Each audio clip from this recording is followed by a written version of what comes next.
Hello, and thanks for watching another episode of ARFCOM News, your source for the finest 2A propaganda brought to you by TNVC.com. Today I want to tell you about the Gamma Cuck who narked out Guntubers to our robot overlords, how 44 guns were stolen from right under the LAPD's nose, and how Black Rifle Coffee Company could be vulnerable to black hats. The legacy media is becoming dangerous and unpredictable in its death throes.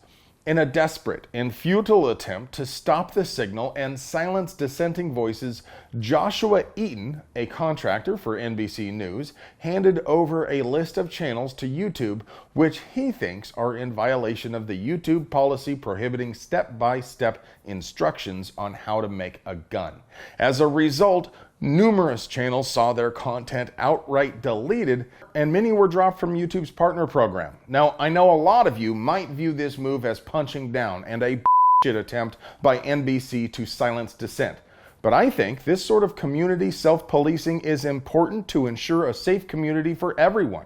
We all have a responsibility to report violations of social media policy because they are only trying to keep us safe. For example, members of the Twitter community can and probably should report at Joshua Eaton for violating Twitter's new policy which bans the sharing of any image of a person without express consent from that person.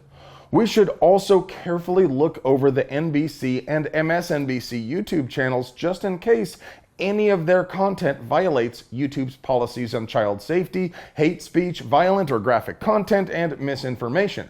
For example, did you know it is a violation of YouTube policy to publish content showing a minor participating in dangerous activities? That means NBC is in violation of YouTube policy if they have any video showing a minor riding a BMX bike or playing high school football.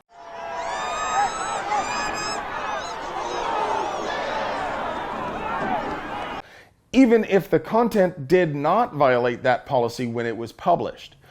We've included a card for this video, which violates YouTube content policy. You could right-click and open in a new tab so you can report it after I finish flapping my gums. When you report content, be sure to specifically cite the policy it violates. I've included some helpful links down there in the doobly-doo. Now fly, fly, my pretties!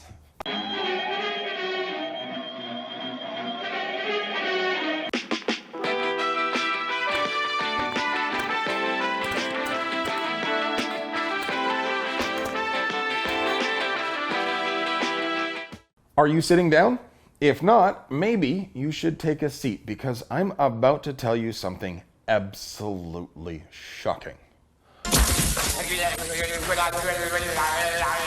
Okay, are you ready? Are you ready? Hey, think you can tell us what to do? The LAPD is corrupt. I know, that's hard to swallow, isn't it?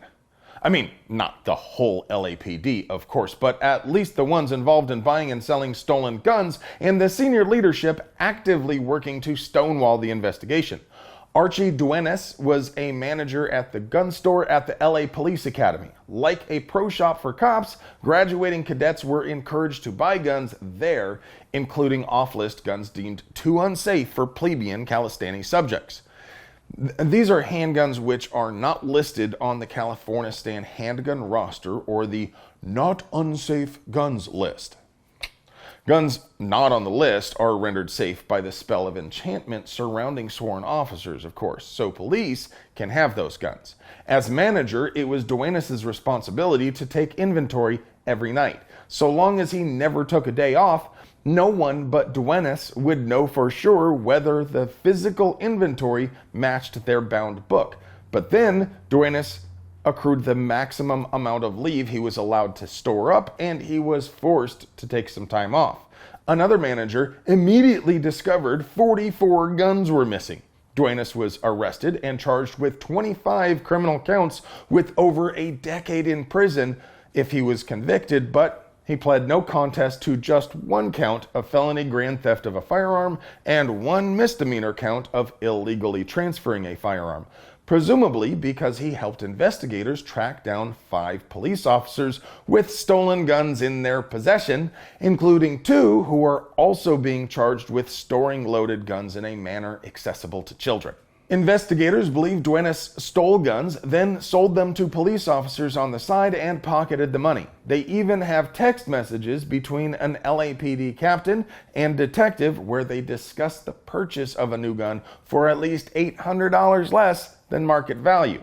But so far the charges have been dropped for 3 of them, and the other 2 have yet to be convicted. On the other hand, numerous police officers, including the officers charged, claim they had no idea, and the only people in the wrong are Duenas himself and the people who should have been watching him. What do you folks think? Did they know the guns were stolen?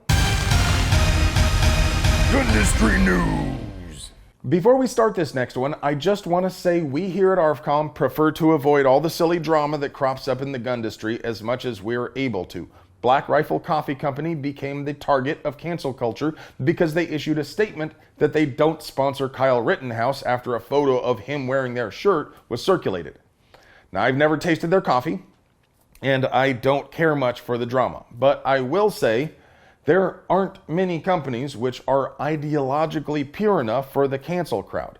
And I'm also disappointed I have to do this much unpacking before I can even start talking about the actual story. And again, on the other hand, nobody forced the CEO to start shooting his mouth off. My dad often told me, you can keep your mouth shut and let everybody think you're a fool, or you can open it and remove all doubt. Often, the best business move is just shut up. In any case, this story isn't about whether BRCC deserves to be canceled. It's about the blog Free Market Shooter exposing BRCC's IT security vulnerabilities. According to his blog post, all of BRCC's customer data was available except for passwords and payment info. A bad actor could have downloaded every customer's name and address, or he could just go ahead and place orders for all of the customers using stored payment info. The details are a bunch of nerd stuff, all explained in the blog post, which I've linked down there in the doobly-doo. BRCC responded by disabling their mobile app in the short term, which should plug the holes while they investigate. There's no way to know whether or how much customer info was leaked. What do you think? Does BRCC deserve to be canceled? Do their customers deserve to get doxxed? Well, friends, that's all I have for you today. But before I go, I just want to take the time to remind you to please stop and check and see whether you're still subscribed to our channel. Our robot overlords in the tube of views know what we want better than we can possibly know for ourselves, so they just go ahead and unsubscribe viewers from any channels they think are expressing wrongthink, like us. Now, you folks out there in TV land know censorship makes puppies cry, and Captain America is very disappointed. So, don't forget to check every now and then just to be sure you're still subscribed to us. While you're at it, make sure you ring that notification bell so you never miss a word of our gun rights propaganda. And if you want to get email alerts for the best deals, the projects we're working on, and the hottest stuff you missed on the ARFCOM forums, you'll also find a Linktree link down there in the doobly-doo for our newsletter. And remember, if you want to help us keep bringing you banger content like this, please support the folks who support us. Not only does TNVC.com give you night vision with that cool, refreshing, never bitter taste that goes down smooth, they also have mounts, lights, training, and all sorts of gear to make you the bump in the night. I love you.